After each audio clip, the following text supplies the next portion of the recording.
It's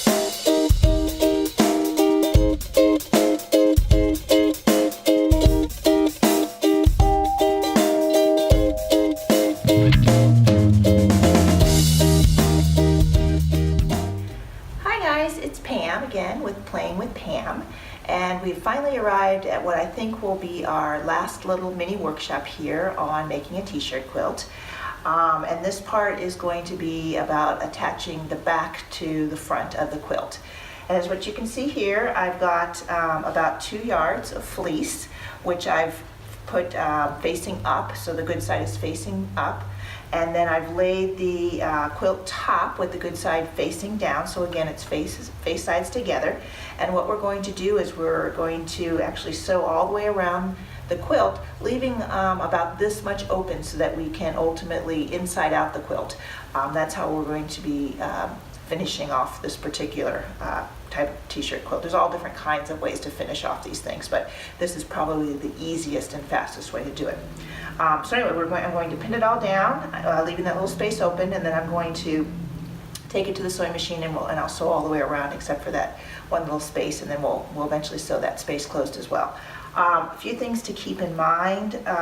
First of all, make sure your materials here are very flat, and also because the fleece tends to be about 60 inches, which is almost exactly the same size as your finished top, it's going to be really tight on the 2 sides. So you'll need to make sure that you really bring the edges out towards each other, so they're basically going to be exactly the same width.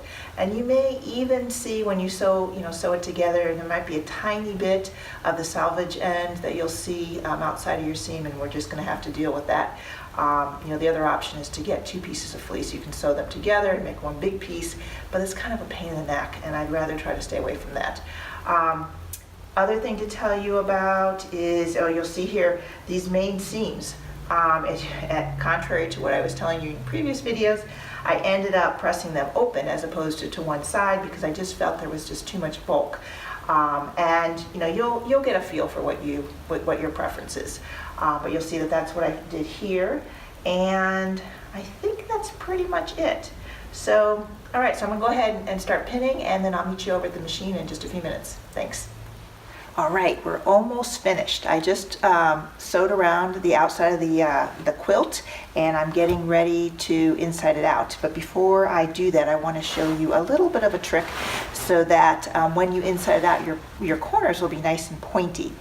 So what you want to do is find a corner where you've made a corner seam, and you will take your scissors and just cut off the pointy part, making sure you don't cut it too close to the seam because you certainly don't want a hole in the corner of your quilt. Maybe leaving, I don't know, 1/8 of an inch, 1/4 of an inch from the seam, and you just cut it off, just taking that little corner point off, so it looks like this. Hopefully you can see that with the camera.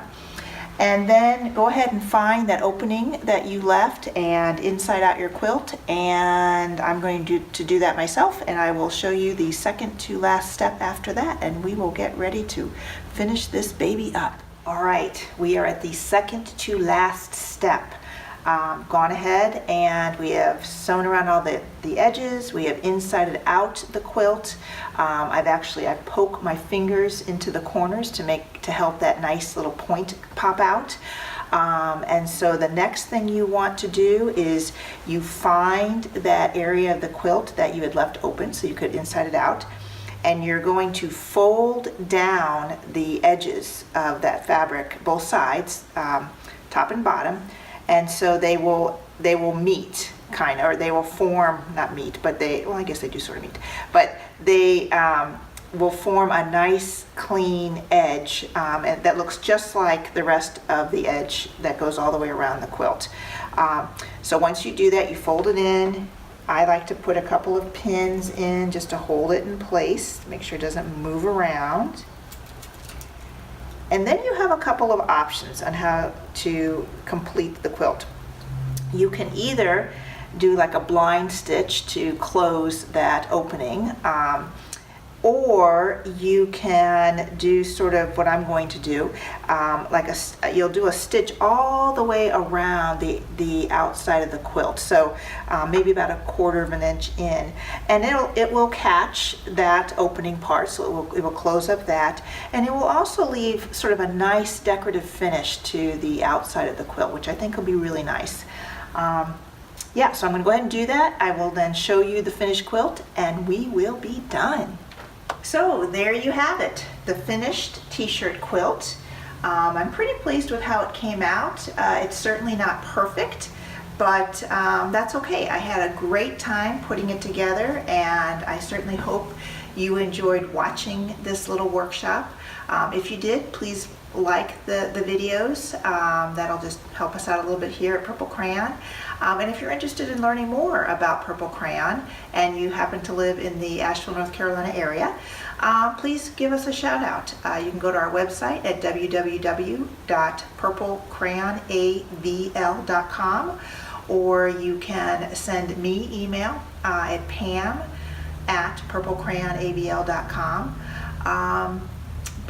Yeah, please feel free to share this with whoever you'd like, and I hope you enjoyed your time here. I certainly enjoyed teaching you. Thanks so much. You take care.